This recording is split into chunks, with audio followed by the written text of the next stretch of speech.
Welcome to Sorry. Okay. All right, go ahead. Welcome to InterPartyConflict, the podcast where we answer your questions so you can have the best tabletop gaming experience possible. My name is Gabe. And my name is Jeff. And we're going to answer your questions today. But first, hey Jeff. Hey, Gabe. How are you doing today? I'm doing pretty good. How about yourself? Doing pretty good. Yeah. I saw It yesterday. Oh, right. Yeah. It's pretty good. Yeah. Have you seen it? I don't think I've even seen the original. Really? I was very scared as a child, and I've never really gotten like super into horror films and stuff like that. Yeah. Like we've had our bad horror film nights. Yeah. Gabe used to invite everybody over, and we watch bad horror movies. I love horror movies, good and bad. Yeah, like watching the bad ones is fun because it's usually they're ridiculous. But like for the most part, I don't seek them out, but I don't, I'm not going to refuse to watch them. I mean, I would have when I was like, in my early teens. Mm-hmm. I was still kind of, scaredy cat. Like, I don't know. I have an overactive imagination, so like, things like that. But I don't know. Nowadays, it seems like most horror films are just jump scares. Yeah, there were a lot of that in this one, which was kind of disappointing. But for the most part, it was pretty good. Yeah, I heard that it did pretty well. Yeah. So. The original, it's been a few years since I've watched it, but like last time I watched it, I felt it didn't really hold up. I know that's kind of sacrilege. I was about to say Jim Carrey. Tim Curry there we go. is very, very good in it, in the original. I mean, but I feel like a lot of the special effects, a lot of the actors really, I mean, it was made for TV. It was a made for TV movie. Oh, right. That's right. Yeah. Forgot about that. So, budget wise, it was not the greatest. A lot of Stephen King stuff is just, it was made for TV. Yeah. Like all the stuff based off of his novels. Right. I mean, like for a made for TV movie, I think it was very good. Mm-hmm. But again, just looking back, I don't think it holds up as well as a lot of people remember it holding up because they saw it when they were a kid. This one was pretty good. I'm not perfect. I've got a couple small gripes with it, but no, it was really good. It was pretty good horror movie. I recommend anybody check it out. Also, the book is very good too. It might be on Audible. I don't know. Oh, yeah. I actually haven't checked. The last horror film I saw that I really enjoyed was when I finally saw Cabin in the Woods. Oh, yeah. Oh, great movie. That is a good movie. Oh, my goodness. I think the one before that I really enjoyed was another like spoof one, which is, was it Tucker and Dale? Oh, Tucker and Dale versus Evil. Yeah. That is legit one of my favorite movies. Like it's probably in the top 10. It's pretty great. Oh man, we should make a movie podcast. Oh. I've honestly thought about if we ever do get a Patreon going, I think it would be cool to have like one of the Patreon rewards would be like once a month we watch a movie. We don't necessarily have to watch it together, but like we watch a movie and then talk about it or something. Yeah. I had thought about I think once you mentioned to me like there's like a podcast or something where like somebody watches the same movie every day or something. Every week. So it's called The Worst Idea of All Time is the name of the podcast. Okay. The first season they watched, there's these two guys, they're from New Zealand, I think. They both watched Grown Ups 2 every day, or sorry. So now you got me saying it. Every week for a year. So there are 52 episodes, unless I'm mistaken, of Grown Ups 2. Then I've only listened to the second season. I've only listened to about half of it because it gets hard to listen to after a while. For a year, every week, they watched Sex and the City 2. Oh my goodness. And the movie is not very good. The podcast is a lot of fun, but like I said, it gets hard to listen. Even if they are doing their best and they're creating good content, it's hard to listen to 52 episodes of them talking about the same movie. Thing. But I don't know what movie it was that made me think of that. Like this was like a week ago or something where I was like, I don't think I'd ever see that movie. But wouldn't it be funny if I watched that movie every day for like a whole month and then had like a just maybe like a little mini clip podcast of me like just like this movie is terrible. Yeah. And it's killing me, right. Just sort of maybe like a vlog or something that I would do that just like I would just turn the camera on for like 10 minutes or however long I want to rant about it or something. Sure. So like it's like but then I thought of that means I'm gonna have to dedicate an hour and a half to 2.5 hours, depending on the length of the film, every day. Yeah. Plus however much time it takes me to talk about it. And I'm like, that's one of the issues with this podcast is that the Sex and the City 2 is a long movie. It's like 2.5 hours long. jeez. And so they did another season after that one. I don't recall what movie it was for, but I remember during the Sex and the City 2 season, they were talking about like, we need to do a shorter movie for the next season because like when they're like, well, we've got 40 more times to watch this 2.5 hour movie. Mm-hmm. Is the podcast just them talking about it, or is it real time? No, it's just them talking about it. Each episode is maybe like 45 minutes long. Okay. It's pretty fun to listen to. I wouldn't necessarily recommend listening to the whole thing, but maybe just like pick a number between 1 and 52 and just listen to an episode. I'll just roll my 52-sided die. Yes. Someone should make a 52-sided die. There's got to be a way to figure that out. I don't know. It's just like in a 3D modeling program, you can. Yeah. 52-sided polygon. There are people who have made dice where it's basically like you're rolling like a little cylinder, but that cylinder has however many sides on the cylinder. Yeah. Well, one more movie related thing I also watched in the last week. I watched the Power Rangers movie, not the old one, right? But The newer one. Yeah, I actually really liked it. Was it okay? I thought it was pretty good. I do want to see it because I was into Power Rangers when I was younger, and like I was like, oh okay, I kind of want to see it just because nostalgia, and then. It was Elizabeth Banks, I think, is playing Rita, and I'm like, I'd watch her do that. And Bryan Cranston is Zordon. Oh, what? Yeah, awesome. It's pretty good. I have to see this movie. I really like it because they work a lot of the like secondary details into the lore of the movie. Like they explain a lot of stuff. Sure, because it's it's a reimagining of a lot of stuff. Yeah. And they tie a lot of stuff together that you wouldn't have expected. That's pretty cool. Well, because like just the history of Power Rangers is interesting because it's like it's clips from a Japanese show and then they put American actors and like it's so ridiculous. And you want to hear something really weird? Huh? The original series of Power Rangers, Mighty Morphin Power Rangers, has been remade in Japanese. So you can, in Japan, they have a different show of the American version with Japanese dubbing. So they're watching a Japanese dub of an American show that was made after a Japanese show. Oh my goodness. Yeah. I started listening to a Power Rangers podcast called Teenagers with Attitude. Oh, right. And it's a lot of fun to listen to. 5 teenagers with attitude. I need 5 overbearing and over-emotional humans. No, not teenagers. That's right, Alpha. So that's a lot of fun. And it was recorded, like they started recording it a couple years ago. So like they're like, oh, we just heard more news about the upcoming Power Rangers movie. And that got me wanting to watch it. So hey, we're doing a podcast right now. Yes, a podcast that is not about movies. It is about tabletop role-playing games. Yes. So do you want to go ahead and get into the episode? Sure, let's do that. Okay, cool. So one day you're in your fantasy tavern. You sit down, you order a fantasy can of fantasy soda. Yes. You open up the can, you're slamming it back. It is Royal Crown Cola because it is made by the king. Yep. Yeah. That's how that works. He makes it himself. Exactly. In his basement. So you're slamming that back. It tastes so delicious, so refreshing. Buy RC Cola at your local market, maybe fantasy store. Anyway, so you're drinking your can, and while you're drinking, like you remember somebody telling you something that there was a contest going on. Oh, okay. With this RC Cola, and so you're knocking it back. You're trying to remember what the details were.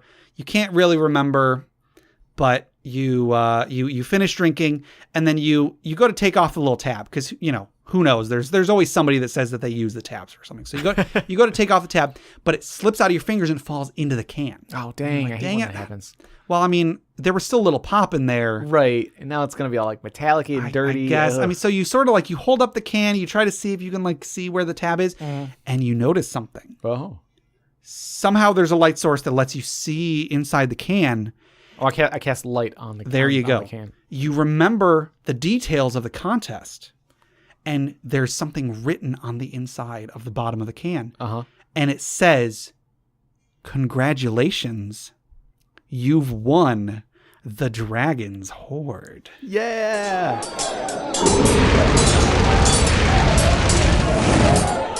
Today's Dragon's Horde item was submitted on Facebook by Jom.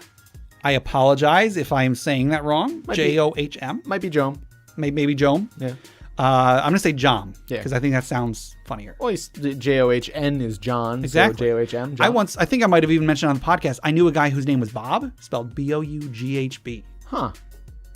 Bob. Yeah, Bob. Bob. Yeah. Anyway, so Jom submitted this on Facebook. This item is called Moradin's Bracers.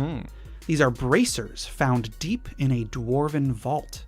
The bracers are made of the purest mithril, dotted with rubies that holds the fires of Gauntlgrim. Ooh. And finally, a diamond that has been shaped to total perfection between Moradin's hammer and anvil.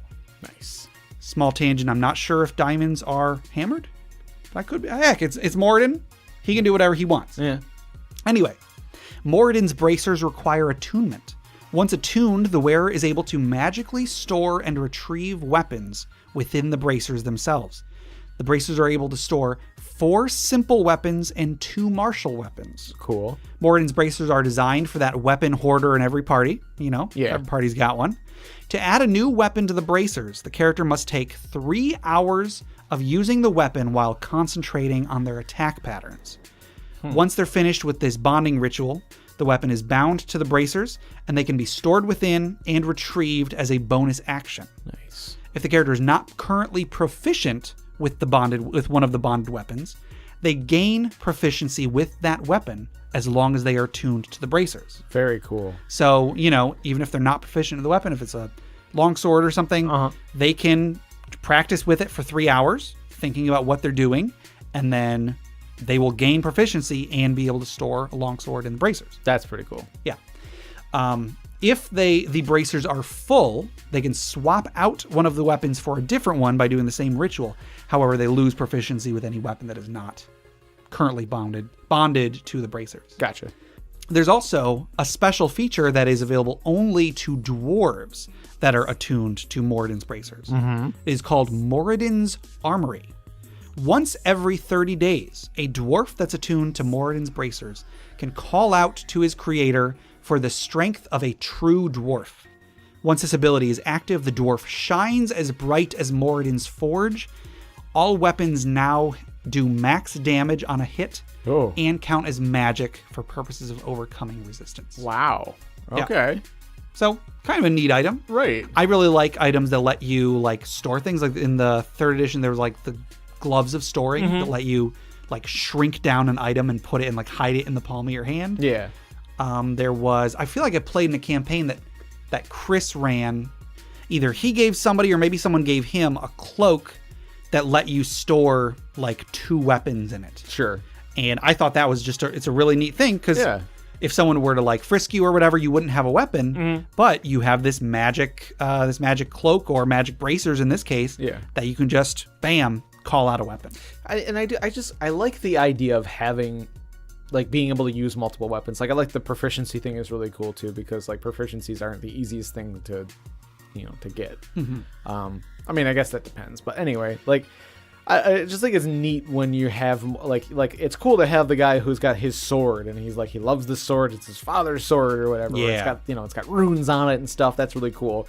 But like being a warrior character or something that like is just kind of able to use whatever weapon and like just like pulls weapons out of nowhere and you're like, where did that come from? And like he gets disarmed by that. It's like, oh, that's fine. I got another one right here. You know? Or he's like always collecting weapons like as like trophies. Like maybe having a way to like store so many weapons. Like every time he kills a foe, he takes the weapon. It's like, yes, this is mine now, and he puts it in the bracer, and so he has like a collection. It's like it's trophies. And then he uses them, and maybe like maybe he like once he's got good use out of them, he like tosses them or gifts them to somebody. Or something like that. He passes them along. Yeah, I think although it is a common trope, the character is devoted to using one specific weapon. Yeah. I think that's a tired trope, and people should try to move away from it because the game is so much more fun when it's like, oh man, I just found a new weapon. I'm gonna use that one too. Sure, I just like that idea. Which is kind of tricky with D&D because like it kind of does force you to do that because like, well, at the very least in the older editions, like you would with fighter feats and like weapon feats, you chose a specific type of weapon. That's true. And like you was like, well, I have a bastard sword, so I had to get a feat to get exotic weapon bastard sword so I can use it one-handed. I had to get a feat, weapon focus bastard sword. I had to get weapon expertise bastard sword. So it's like if you didn't use the bastard sword, those many feats which could have been used for so many other things, like they're useless at that point. Yeah, and also like with the reliance on magic items, like magic weapons, if you had your +5 holy keen undead bane longsword or whatever the heck, you would keep using it because if you found another weapon, it was not going to be +5 anything. It was going to be just whatever you found. And if it was +5 something, you were going to sell it because that's a lot of money that you could put into your own weapon. Exactly. Yeah. I like how 5th edition has reduced the dependence on those things. Not entirely, but by you can still be an effective high-level character without a +3 weapon. Yeah. You'll be better with a +3 weapon, but you don't even necessarily have to have it. Yeah, you don't even necessarily need to have a magic weapon in 5th edition because there are plenty of abilities and things that like make your weapon be like it's considered magical. Like I remember hearing about a really cool set of bracers, right? Called Moradin's bracers. Yes. Yeah, so there's an option there. Yeah.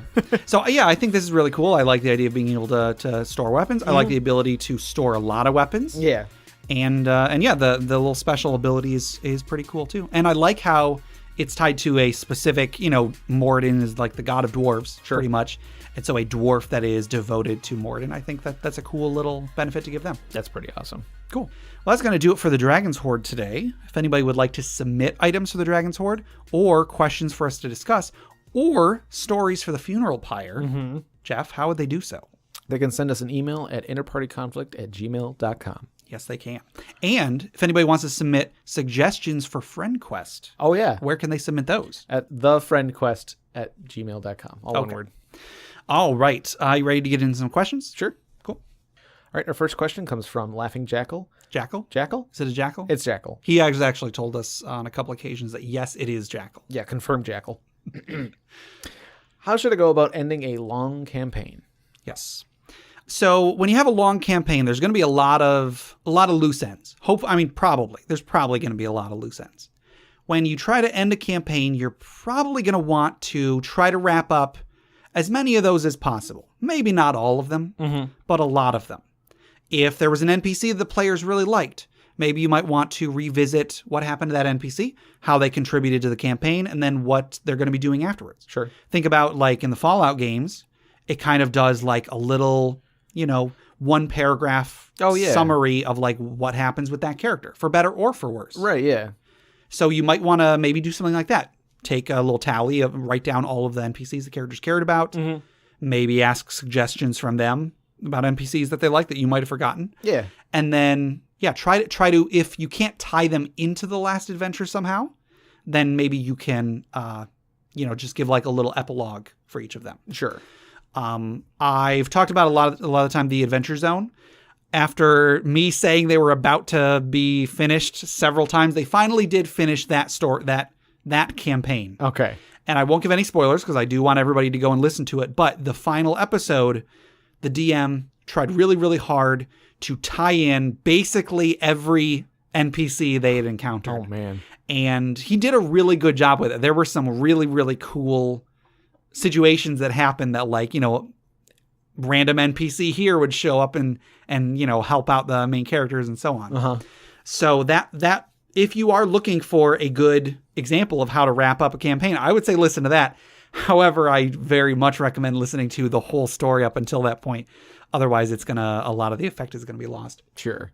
So tie up as many loose ends as you can, incorporate as many NPCs as you can, but don't try and make everything tied up in a neat little bow. Okay. I've always thought that the best kinds of stories, if you just have a story that is a guy goes on a journey, he gets to his journey, that's the end of the story. that can be an interesting story. That can be a worthwhile story to listen to. Sure. I always think it's better if the guy goes on a journey, he gets to his destination, and then the story ends with him starting on his next journey. I think that is a better resolution because, number one, it shows that there is more to this world than just what happened in this one story. Mm-hmm. And also because it gives you the reader or the viewer or the listener or the player something else that in your mind, that character is not just standing in a room done with his journey. That character is going off and doing this other thing. Right, yeah. So in your head, your character is still adventuring. Yeah. It's kind of like that saying where it's like it's not the destination, it's just the journey. Exactly. So, and it kind of also goes with like studies that like happiness, trying to achieve happiness. It's like, like studies in like monkeys or something like that. Like it's like they give them juice, like sugary juice. Mm-hmm. And like, at first it's like when you give them the juice, they get excited and they're happy. But then later on every time you give them juice, a light goes off. Okay. And then eventually the light goes off and that's what excites them. Yeah. Or, it's basically like, you're excited to do the thing, but then once you do the thing, the excitement isn't when you've done the thing. The excitement is when you're about to do the thing. Yeah. So like having something to look forward to is always going to be better than being done with the thing that you were, so excited about. Like you get brought down real easy. Yeah. Like for me, it's waiting for a video game to come out.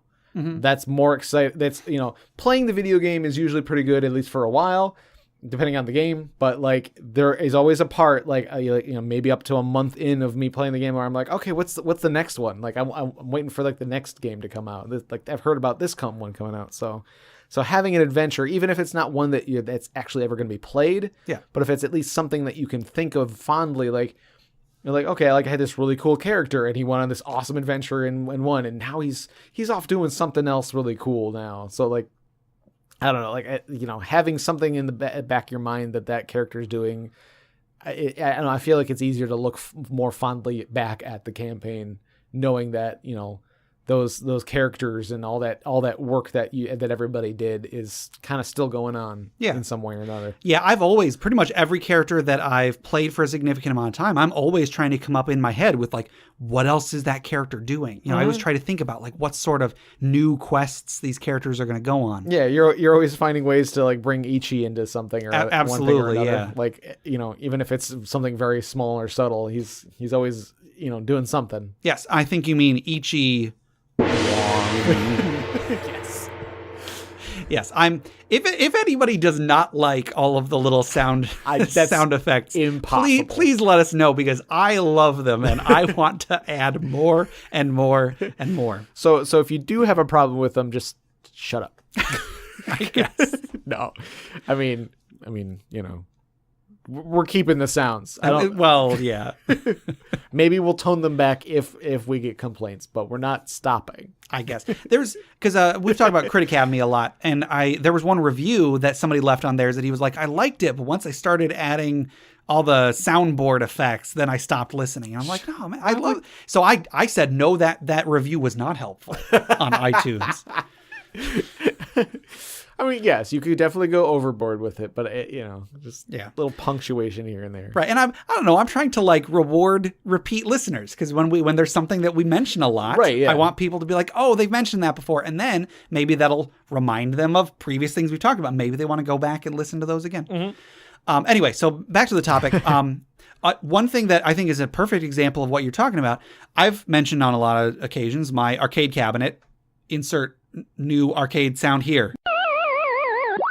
When I started that project, I knew it was not going to be something that I would start and then it'd be done. I knew I expected it to take me a year. Like when I started, I was like, okay, over the next year, I want to build an arcade cabinet. Sure. And so when I started building, like it has been a long process. And a few weeks ago, I thought I was almost done. I am very much not almost done, which has been very frustrating because I thought I was right, done. Yeah. But the end was in sight, but it was just a mirage. It was absolutely a mirage. So with that, I know that once I finish it, it's going to be awesome that I'll be able to play it. But part of the fun of building this thing has been, oh man, I've got all this other stuff that I have to do. Once I finish doing this thing, I know what my next goal is going to be. Right. Having a goal is like such a it's weird, but it is such a great feeling. It is so much better of a feeling than having no goal. Right. I've even started thinking about, well, once I am done with this, what's my next project going to be? And I'm not sure if I've mentioned it on here or not, but spoiler alert, my next project is probably going to be a gaming table. Yeah. So I think I'm going to try to build like a dedicated, really cool gaming table once that's done. So yeah, having a goal is great. And so ending a campaign in a way that you feel like your characters have a goal, that is absolutely a great way to end the campaign. Now, I've talked a lot in the past about the Age of Worms campaign thing. With the Age of Worms campaign, it was a big, long campaign, started at first level, went until at least 20th level, I think. I think Steve might have been 21st or something. Yeah, I don't know. I feel like we were just barely getting into the epic levels, I think. Yeah. So with that campaign, I tried really, really hard to give a good, satisfying ending to that, but also I wanted to establish what each of your characters were going to be doing. Right. So there were 3 players. There was you, Jay, and Steve. And with Steve's character was probably like the most wrapped up, but even still not completely wrapped up. Right, so Steve's character had a sister who passed away before the campaign started, and he had a very, very close connection to her. And so at the end of the campaign, he had finally amassed enough magic that he was able to communicate with her. And he didn't use it to like bring her back from the dead or anything. He was a cleric, but he didn't use it to like bring her back from the dead or anything. He used it basically just to feel like she was happy with him. Like feel like she was satisfied with all of the work he had done to make the world a better place. Yeah, yeah. And so I think like I had a scene where he like was able to enter sort of like a dream or something. I think we've mentioned this on a previous episode where he spoke to her and, you know, she told him that she was happy and she gave him like a magic amulet or something that he had in the real world that made him feel like he was loved by her. Right. And you made a joke about. It's like, she was like, yeah, this is a locket. It'll make, it'll let you know that I love you. And then Steven's character was like, oh, I already know that you love me. But he put the amulet on anyway. And I'm like, the effects don't stack. Yes.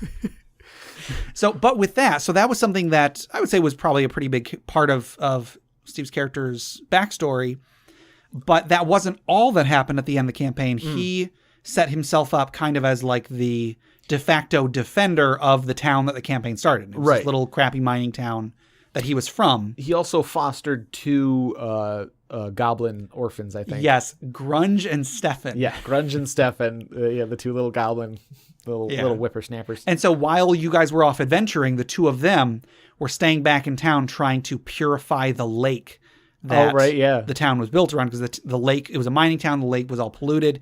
And so Steve had made magic items that would cast like purify water at will. And so they would just every day just go out and cast it again to gradually purify the lake. And so if I'm not mistaken, Steve has done some character work with that character beyond the campaign. Oh yeah, for sure. I believe he started making a video game about that character after the campaign was over. Yeah. And because I'm not a crappy DM and a crappy friend, I did not tell Steve, sorry, Steve, screw you. I'm going to sue you if you try to do anything. No. Go for it, man. It's his character. He can do whatever he wants. Right, He can do whatever he wants with my characters too, as far as I'm concerned. Right. Anyway, sorry to rip open some old wounds here. Sure. So with Steve's character, I tried to, make it pretty well established that he did still have work to be done. Yeah. And Steve, as a player, took that and ran with it. Mm-hmm. Other than that, your character, as part of one of the last adventures, pledged a year of your life to serve someone. Yeah. I don't even remember it being specifically a year. Okay. Maybe it was. It might have been a year, but I feel like it was just like for life sort of thing.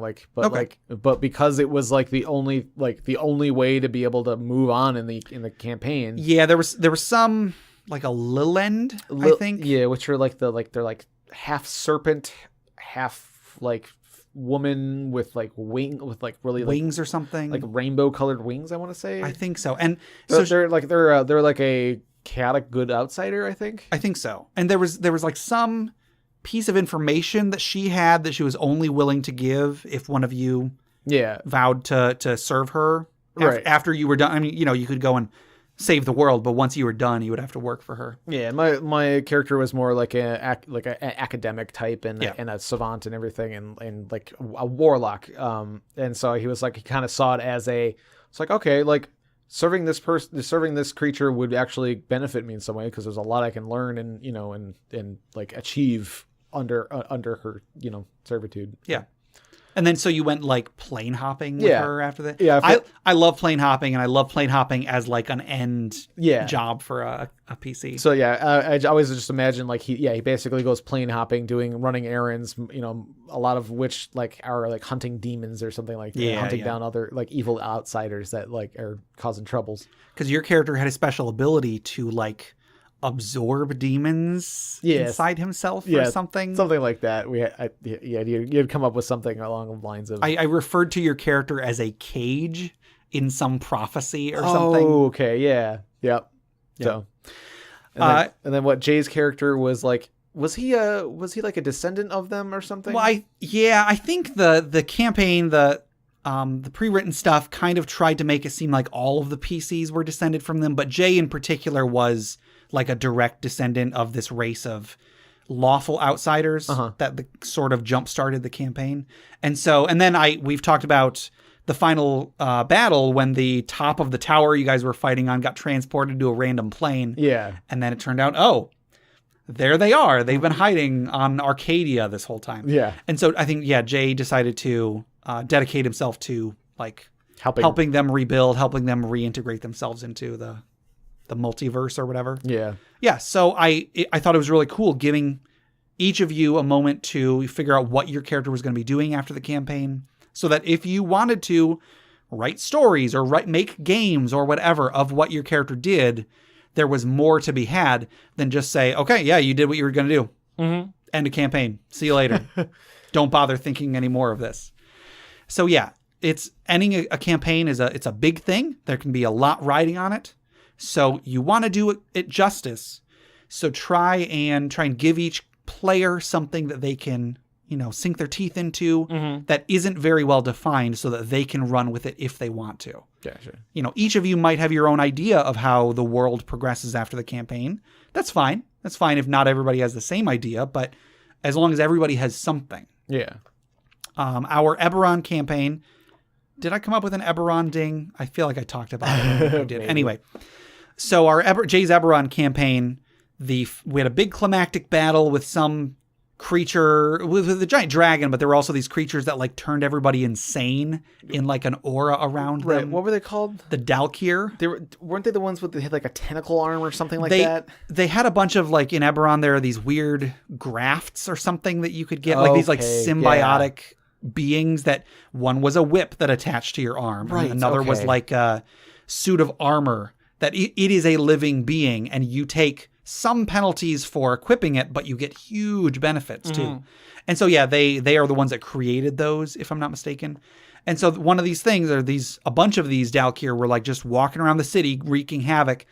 We beat the dragon that was the main threat, and I want to say we cast some sort of a wish to get rid of the Daelkyr and erase people's memories of them.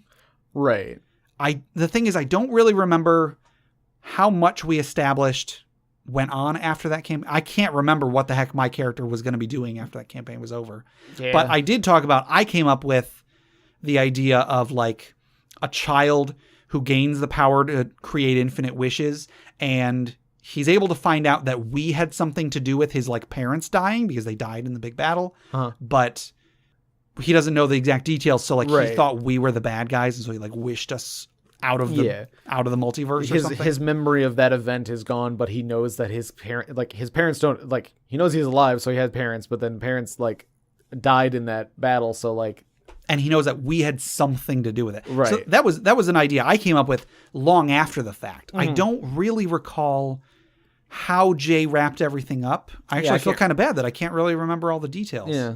I don't know if it's that he didn't, Like or if it's that he did and I just don't remember them. Right. I definitely remember the final battle. Like, it's just that I just remember getting, killed by a dragon at least once. Yeah. So I guess just my point is that you, like I said, you do want to wrap things up as much as possible, but you want to leave enough for everybody to still have something to keep in their heads as like the flame is still burning, the story is still going, Or don't end the campaign. That's a possibility too. Keep going. I don't know. Go into epic levels or just keep going. If everyone's having a good time, just keep rolling with it. That's true. Or if like the next edition's coming out and you're just in a hurry to start a new campaign or something like that, or so a new race has come out, like a new turtle race has been published, and you want to make a new character, so you want to start a new adventure. Now, could Jeff possibly be referring to an actual thing, or is he just going off the cuff? Yeah, there's a race of turtle people. Yeah, it's turtles. Right. It's what is it? The Tomb of Annihilation? Is that the name of the adventure? That's one that just came out. I'm not sure. Yeah. Is that where the turtles came from? Yeah, it's the Tomb of Annihilation. Takes place in, I think it's based in the Forgotten Realms campaign setting, and then I think there's reference to a land or an island or something like that the turtles are from. Yeah, I don't think there's any turtles directly in the campaign or in the adventure. The adventure, yeah. But they make reference to it or something.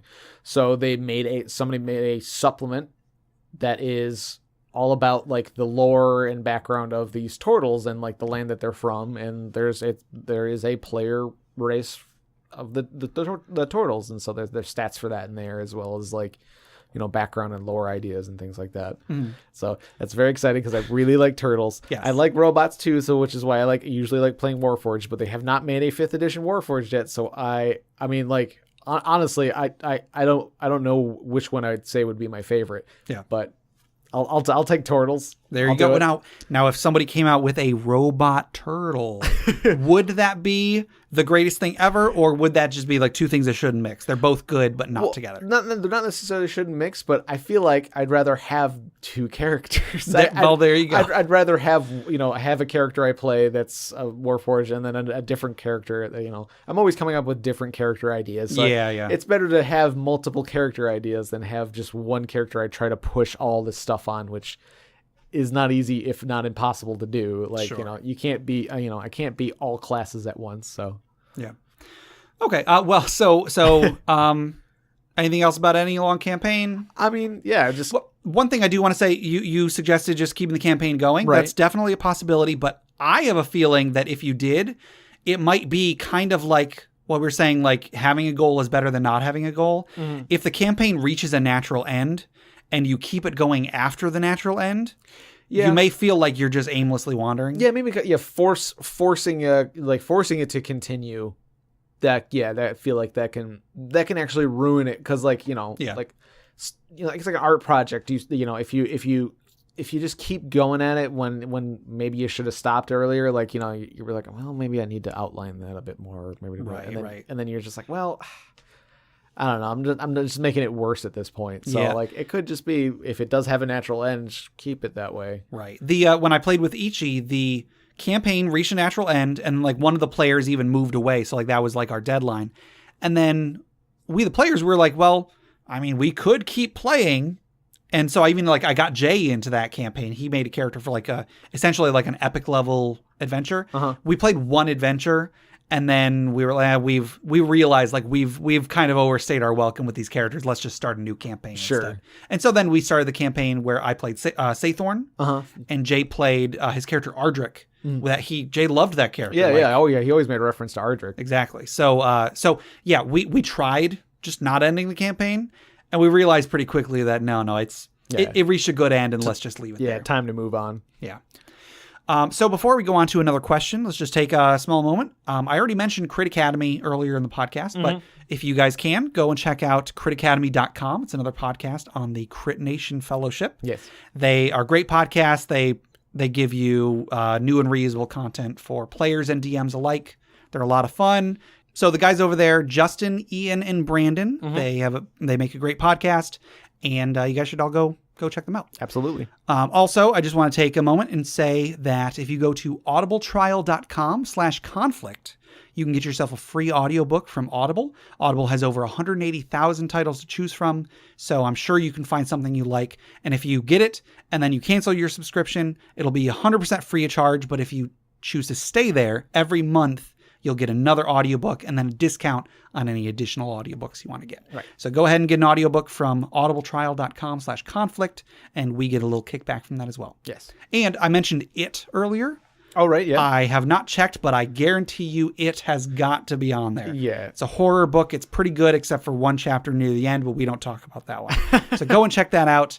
audibletrial.com/conflict. Yeah, I'm sure it's on. All right. You want to go on to another question? Yeah. All right, the next question comes from Archer1123 on Reddit, and they ask, what is the area effect for spells like Heat Metal? So, yeah, this question is about the 5th edition rules. So it's one of our, we don't get a ton of questions that are very specific about the rules, but this one is. Now, the reason that I brought this one up, it could be a very simple explanation, but I wanted to use this as an example of some things that could be open to interpretation in games like D&D. So let me read you the description of Heat Metal. Heat Metal, it's a 2nd level spell, takes an action to cast, 60 feet range. You choose a manufactured metal object, such as a metal weapon or a suit of heavy or medium metal armor that you can see within range. You cause the object to glow red hot. Any creature in physical contact with the object takes 2d8 fire damage when you cast the spell. Until the spell ends, you can use a bonus action on each of your subsequent turns to cause this damage again. If a creature is holding or wearing the object and they take damage from it, they must succeed on a Constitution saving throw or drop the object if they can. If the creature doesn't drop the object, it has disadvantage on attack rolls and ability checks till the start of your next turn. So this particular spell is kind of explicit, where you can target, they give the examples of like weapons and armor. A weapon or a suit of armor. But there are a lot of spells that simply say you touch an object and it does blank. Another example is the light spell. So the light spell in this edition actually is a bit more specific than it was in other editions, but the light spell says you touch one object that is no larger than 10 feet in any dimension. So that's actually a bad example. Whoops. In 3rd edition, I'll go back a couple editions for this. In 3rd edition, there were a lot of spells like light that simply say you touch one object and blank happens. So with the light spell, it was you touch one object and it glows like a torch. Right. The question then has to be asked, what constitutes an object? How big of an object can you cast the 3rd edition version of light on? Right. If you cast light on a house, what happens? Yeah. Does a house count as an object? Yeah. If not, why not? If so, does the whole house light up? Does the inside of the house light up? If it's not the whole house, how much gets lit up and so on? Yeah. I'm not going to look at every example of a spell that is like you touch an object, but there is probably at least one that made it into 5th edition that does not specify a size like light does. But if the spell says you touch one object, what happens? Yeah. I mean, it could be argued that, like, a house is not an object, it's a structure. A structure is made out of other things like objects. So like the door, or maybe the doorknob would be an object, but not the whole house itself. Earlier when we were discussing this, you brought up the, like somebody had said, like, you cast it on a rope. Yes. In 3rd edition, the best example that I ever heard that I honestly didn't have an answer to was, let's say I have a 50-foot coil of rope and I cast light on it. It just says I touch one object. What happens? Can I uncoil it and the whole thing will be lit? And in 5th edition, this is actually a pretty good example with the current light spell. A coil of rope isn't necessarily more than 10 feet in any dimension. If you were to say that, well, if the whole coil is longer than 10 feet, so that doesn't work, light doesn't work on it. Well, let's say you cast it on, I don't know, a barrel, and then you take a knife or something and you cut the barrel into like a big spiral, and then you stretch it out. Let's say it's a metal barrel. Sure. Then does that still count? Yeah. What happens if you cast light on an object and then break it in half? Right, yeah. Do both glow? There's only one glow. Does the spell dissipate because the object is destroyed? Yeah. So the rope example though, Right. It's the when it's all in a coil, it works normally, but maybe if you stretch it out, maybe the light is also stretched out, so it's like dimmer. okay, So like if it's all in one place, it's the full strength of the light. If it's spread out over 50 feet, then it's like 1/50th of the brightness. So it's like a dim line that. so it's almost like it just like glows in the dark. Right. Yeah. So it's just a faint glow that you can see in darkness. So maybe you could just kind of use that to help you like escape a dungeon or something like that. Yeah, but then if you were to coil it up, it would provide enough light, like a torch. Mm-hmm. Actually, that's a kind of a neat idea for a magic item. Just it's a rope that gives off light when it's coiled up, and then but it's very faint when it might do some other things too. Sure. I don't know. It could be like just a neat way to like it's like a trail of breadcrumbs sort of thing where you're able to find your way in darkness. Or maybe it also lets you store weapons in it. I can't remember if I've seen a magic item that lets you do that recently. I don't think there's any item that does that. I don't know. Oh, there we go. So yeah, a magical glowing rope that stores weapons. Cool. Sure. All right. Cool. Yeah, with a rope, I think that would be a pretty good way to do it. Mm-hmm. You could even do something similar with the question of if you cast light on a wooden board and then you break it in half, maybe each one gives off half as much illumination. Right. And it has half the duration. Maybe. I don't know. Maybe. You could also, I would say probably the strictest reading of the rules would say that if you were to cast light on something and then break it in half of it just doesn't light. Yeah. Only half of it counts as the original object. Sure. Like whatever's the bigger piece. I guess. Yeah. Maybe you can find some way to cut it so the exact same number of atoms are in each one. I don't know. And then the universe implodes because you found a way to break a cantrip. But I don't know. So this is going to vary from DM to DM. Some are going to let you have a 50-foot long rope that the whole thing is lit up. Maybe some will let you have a whole house that is lit up. I don't know. Well, like in the case of the metal one, like because it gives specific examples, you can kind of build it from there. Yeah.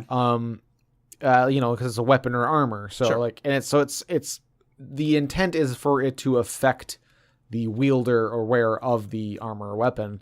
So it should be at least big enough to do that. Like even if maybe you're a small creature casting it on a huge creature like a giant or something who's wearing armor or holding a big weapon. Yeah. That should still be able to work. So it might not be so much the size of the object, but then again, because it's just heat metal, it should work on just about anything. So if you're just trying to heat metal for purposes other than just damaging a creature, I don't know. If you had if it was big iron doors or something like that. Yeah. You definitely I feel like you wouldn't turn the entire door glowing red hot, but you would definitely heat a good portion of it. Like you could maybe heat the lock so it's easier to break. Sure. That sort of thing, or heat it so that if somebody goes to grab the handle, they take that damage. Oh, and then when they step on the stairs that have tar on them, they have to take their shoes off, and then the paint can swings down and hits them in the head. Okay. It's a Home Alone reference yeah, for anybody who might be too young to remember that movie. Just IMDb, Joe Pesci, and Macaulay Culkin. And that other guy that no one can remember his name. Gabe might. Daniel Stern. Okay, there you go. Yeah, because he was the voice on The Wonder Years. The Wonder Years. Okay, yeah. And he played Fred Savage's dad in Little Monsters, which was a joke because, again, Fred Savage was the kid on The Wonder Years, and Daniel Stern did the voice of him as an adult. So in Little Monsters, the son and the dad. I'm so confused. I'm sorry, and I'm gonna edit that out. But anybody who is listening to this, I just got every single name in that joke, every single name in that reference, I got wrong. So I had to say it 3 or 4 times. So I apologize, Jeff. So back on topic. Yeah. It's a good question of let's say heat metal did have a 10-foot dimension restriction. Sure. So similar to light. Light says it has to be less than 10 feet in any dimension. Let's say heat metal had the same. I suppose I could use this example for light too, but I'll go 2 hypotheticals in here. Mm-hmm. Let's say you did cast something like heat metal with a 10-foot limit on something that is bigger than 10 feet. You were kind of saying you would have it just have a lesser effect on the whole thing. Yeah. For a long period in my DM history, I probably would have said it just doesn't work at all. Huh. Depending on how I felt that day, I might say the spell fails, you didn't spend the spell. Or I might say the spell fails and you lost the spell slot. Oh. I don't know. Nowadays, I would probably try to do like what you were saying, because some of my best gaming experiences were when the DM took something that probably shouldn't have worked in the rules and found some way to make it work, but in a way that doesn't necessarily break the game. And it kind of depends on what the player is trying to do. Yeah, like, definitely. Like obviously none of this spell describes anything like getting so hot that it melts. Yeah. It only just gets red hot so that it does damage, burns to the touch. I could see, all right, maybe they're using it like they're trying to like fix a weapon or something so they can forge it. Instead of having a forge, you're heating this like, oh, that'd be kind of cool actually. Now that I'm thinking about it. But anyway, so you're heating up a weapon so you can hit it with the forge, and like, I don't know, but like, yeah, that could be a cool use for it. But like, I'm just trying to think of like extreme uses of it that like might call this into question. Example I had before where it's like if they're trying to heat up a whole door or something like that. Mm-hmm. Like maybe they're just trying to increase the temperature of a room or something like that. I don't know. Like I feel like because of the examples they give, there is a limit. It's not a specific limit. It's more up to the DM, but there should be a limit. What level spell is it? It's a 2nd level spell. Yeah, there's a limit. Maybe as the higher level you get, you might be able to. The DM might be more lenient in how you can use it. Yeah. Maybe like if you're like, if you're in your final levels of the campaign or something like that, and you wanted like melt something down for one reason or another, fine. Yeah. Like, if you want to melt that door down, maybe it just takes a few rounds or something like that. And there are, I didn't read it, but there's a section in the spell description about if you use a higher level spell slot, it does more damage. Oh, sure. You might, as a DM, say you can do what you're trying to do, but it's going to cost a 3rd level spot. There you go. Yeah, okay. Yeah, so like you're kind of... So if you're using it for less for the damage and more for like, like melting something or trying to just set something afire or something like that, yeah, like the more damage it is, the hotter it is. The hotter it is, the more likely whatever you're heating is going to start to, warp in some way. Sure. So, yeah, okay. Like, yeah, so that's at least something to go off of. Depending on what you're trying to do, if it's a larger thing or you're trying to make it, or if it's supposed to be larger or hotter, have it be need a higher level or higher spell slot. Sure.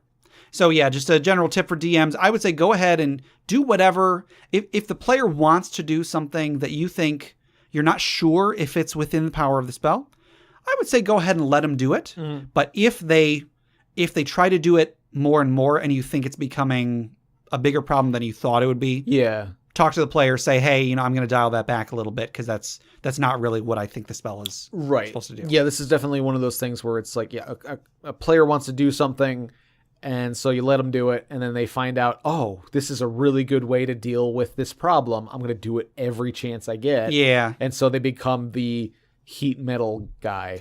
And I'll actually mention, I've seen a lot of discussions about heat metal. Heat metal is, I would say it's one of the really kind of many spells and abilities in Dungeons and Dragons that is explicitly more useful for the bad guys than it is for the players. Because if you think about it, players, there's pretty much always going to be at least one player in the group that is wearing armor. Mm-hmm. It's pretty much always going to be multiple players that are using a metal weapon. Yeah. So heat metal is always going to be useful against the players. Mm-hmm. It is not always going to be useful when a player casts it against an enemy. Sure. The enemy might be wearing armor, might be using a weapon, might be a dragon, might be, I don't know, a giant bear or something that heat metal isn't going to do anything to them. Yeah. So a lot of encounters, the players aren't going to have a noticeable benefit from it, but monsters pretty much always are. Yeah, that's a good point.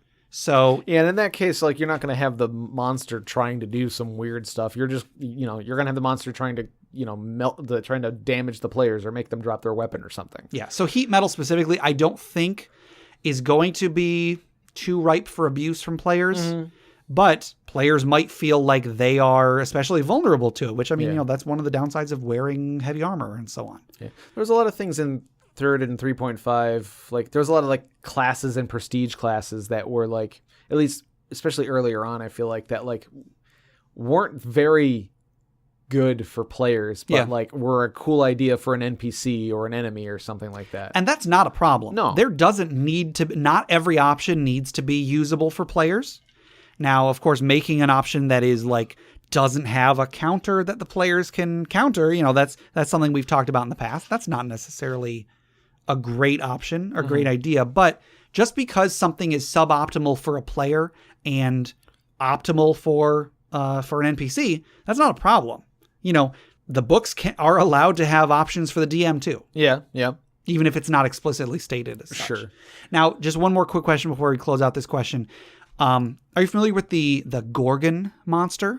Gorgon is the bull. Yes. Now, anybody who's familiar with Greek mythology, the D&D Gorgon is not the same as the Greek Gorgon. That's so weird, but yeah. The Greek Gorgon was basically turned into a monster called Medusa, even though I know Medusa was a specific being. In Greek. I've just heard several podcasts complain about how they call Gorgons, Medusas, and so on, blah, blah, blah, whatever. Yeah. D&D has different names for lots of things. Well, yeah, is it like Gorgon is a thing, Medusa is Medusa was one of the Gorgons. Was she turned into a Gorgon? Or she was the Gorgon and then made other Gorgons? That's a good question, because the other Gorgons were her sisters, but if I recall, Medusa was originally a beautiful woman that Athena turned into a hideous woman with snakes for hair. Yeah. So I'm actually not sure what was the chicken or the egg in that. Yeah, I don't know. But anyway. But in any case, in my mind, Gorgon is a race, and Medusa is one of that race. That's sort of how I headcanon it. Yeah, well, in D&D, a Gorgon is not that at all. No. A Gorgon is a big metal bull. Even though I think the big metal bull Gorgon also petrifies, I want to say. I believe it does, like it gives out like a gas that petrifies or something. Yeah, something like that. So I had someone on the 5th edition Facebook group, I think, try to cast heat metal on a Gorgon. Because it is a creature that is like made of metal. Made of metal. They're like, yeah. And in their case, the DM said it doesn't work because it's a creature. It's not, the spell is cast on an object. Not, yeah, okay. I'm just curious. I mean, you're not a DM, but how would you think that should be ruled? I don't know. I feel like unless the Gorgon has some sort of spell resistance or energy resistance or something like that, I feel like that's a way to it's a spell that does damage. Yeah.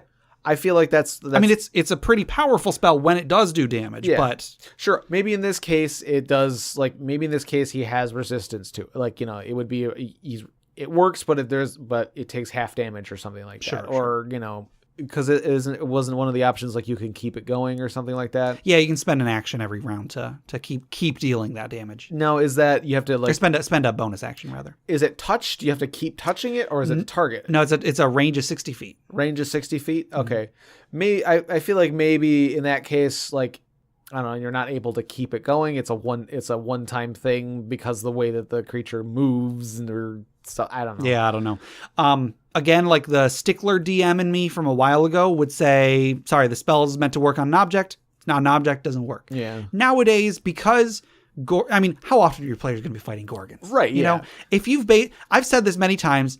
If your encounter is ruined by, I'll even sort of spread this out a little bit. If your encounter is ruined by one bad dice roll, one good dice roll, or just one action in general, regardless of what that roll or action is, if the entire encounter is ruined by that one thing, it probably wasn't a very good encounter. Yeah. If you based your entire big climactic encounter around this Gorgon not being able to be susceptible to heat metal, it probably wasn't a very good encounter. Yeah. So, I mean, you know, if that's a problem, if you feel like that's doing too much damage to the Gorgon, maybe the Gorgon becomes enraged by that heat. Maybe. And like goes and tries to kill that one, you know, targets that one player specifically or something. Maybe they get a save because the spell normally doesn't allow a save. Sure. It's basically automatic damage against certain character types. So it would get a Constitution save if that's a thing for Gorgons. I don't know if are they constructs? I don't know. No, well, everything in 5th edition has a Constitution. Okay, so not having a specific score, that was a 3rd edition thing that I really liked, but doesn't exist anymore. Sure. So yeah, if this is totally off topic, but if a player wants to cast heat metal on a Gorgon, I say go ahead and let him do it. Yeah. Maybe give the Gorgon a save, even though the spell doesn't normally call for it. But just let players do something, and then if you think it's becoming an issue, do something about it afterwards. I think everybody's going to have a much better time if you just let them do it, unless it is like so out there that you just cannot live with it. But I mean, like that line is different for a lot of people. That's true. Like that is really out of line for somebody. Like that, it's like no, it says object. It cannot be anything else. There's no way possible that could possibly work. And I mean that's not a wrong way to play the game. Sure, you guys did agree to abide by these rules, and you are the person who's put in charge in deciding what the rules mean. Yeah, that's true. So if you are the one in charge, even if somebody disagrees with it, they should go with what you say until session's over and then talk to you about it. Anyway, we've gone over that many, many, many times. Sure. So I think that'll do it for questions. Let's take a brief moment here. There's going to be a quick little funeral pyre segment. Okay. But let's take a deep breath. And then let's toss another log onto the funeral pyre.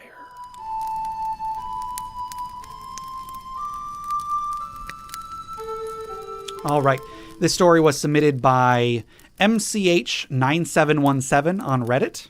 Not sure if that's supposed to be like Mech9717. Yeah, how do you pronounce that? 9717. And they say, we were flying on some wyverns to a flying fortress about 2 miles above the ground. Our paladin makes an acrobatics check to do a flying cartwheel. There was a different word in place of flying there. Anyway. Our paladin wants to make an acrobatics check to do a cartwheel. Of course, being a Goliath with 10 dexterity and plate armor, he fails and he falls off. It gets worse. He lands in the window of a castle and literally lands in and breaks the coffin of a vampire. Terrified and screaming, he runs into another room, the one with an adult white dragon. Yeah. Oh, goodness. So they don't exactly give all of the details on how he died, but I think like a good campaign, the ending leaves a little bit of that up to you. So let's raise a glass in memory of this unnamed Goliath paladin who very foolishly made an acrobatics check to do a flying cartwheel. All right, that'll do it for today. If anybody wants to submit questions for us to discuss, items for the Dragon's Horde, or stories for the Funeral Pyre, please email us at interpartyconflict@gmail.com. For show notes, a running list of questions asked, and important links, go to interpartyconflict.com. Find us on Facebook, facebook.com/interpartyconflict, or our subreddit at reddit.com/r/interpartyconflict, where I post weekly discussion questions for you. We're also on Twitter at InPartyConflict. We're on iTunes, Google Play Music, Stitcher, YouTube, anywhere you download podcasts. Please rate, review, subscribe, or just tell a friend. If you feel like donating, we have a PayPal donate button on our website. Anything you can give us would go towards making the show better. And I'll just mention, we just got another microphone. So now Jeff doesn't have to carry his microphone to and from his house. Yeah, that's very nice. However, I forgot to get a headset, so I'll need to get another one of those. I decided this is fine. Anyway. But yeah, now we have the option, now that we have 3 microphones, we have the option of bringing in guests in person, because the only guest we had was Justin, and we did a double ender recording with him. Yes. But yeah, and we've been in discussion with other people to guest on the podcast, so hopefully some more guests soon. Cool. And this ties into Friend Quest possibly. Sure, Jeff, if you would like to mention that. Yeah, because there's always the option of bringing in somebody else for a week. I think we tried doing a recording with Steven with just 2 microphones. Yeah, the sound quality wasn't great. It wasn't great. It was still a good time either way. Yeah, we had fun. Sorry, you guys won't get to listen to it. Yeah, we'll maybe go back to that, because we were playing Castle Crashers. It's a good game. That's a fun one. But yeah, we have a couple new episodes up of what did we play? Oh yeah, Gauntlet. Gauntlet. Was it Gauntlet Slayer Edition or just Gauntlet? I think it's just called Gauntlet. Okay, but the version I have is Slayer Edition. We do. I like that is the version I have as well. But I think when I looked it up, I think it's just Gauntlet from 2000. It's the 2014 Gauntlet. Okay. But anyway, there's a couple episodes there. We had some issue with the recording, so that's all there is right now. That's we'll all there of some more of that playthrough. That's all we've had, but we'll get back to that. Sure. Either that or we'll record other ones. I just got Crawl, on Steam, which was on sale. So I picked that up because it's a dungeon crawler game. It's like a little like pixel art. I don't know. I think that's called pixel art. That's more just actual 8-bit. Sure. But anyway, it's a very retro looking dungeon crawl game, but like it's not co-op, but it's multiplayer because like when you die, you become the monsters in the rooms, and so you have to kill the other player. There's only one person playing a human or the dungeon crawler. Okay. And so everybody else is a monster, and whoever kills the human becomes the human. That's really cool. And like as you level up the monsters that you become as well. I think as well as maybe as the human. I don't know. I haven't looked into it much. Okay, but yeah, hopefully in a future episode of FriendQuest. Yes. All right. And if you head over to audibletrial.com/conflict, you can get yourself a free audiobook. There's over 180,000 titles to choose from. I guarantee you'll find something you like 100% for free. And our music is made by Boxcat Games from Nameless the Hacker's RPG. So Jeff, till next time. Don't do cartwheels while you're 2 miles in the air. There you go. Just stay on the wyvern. And if you do, don't run from the vampire to the white dragon. It's not going to go good. All right. See you later.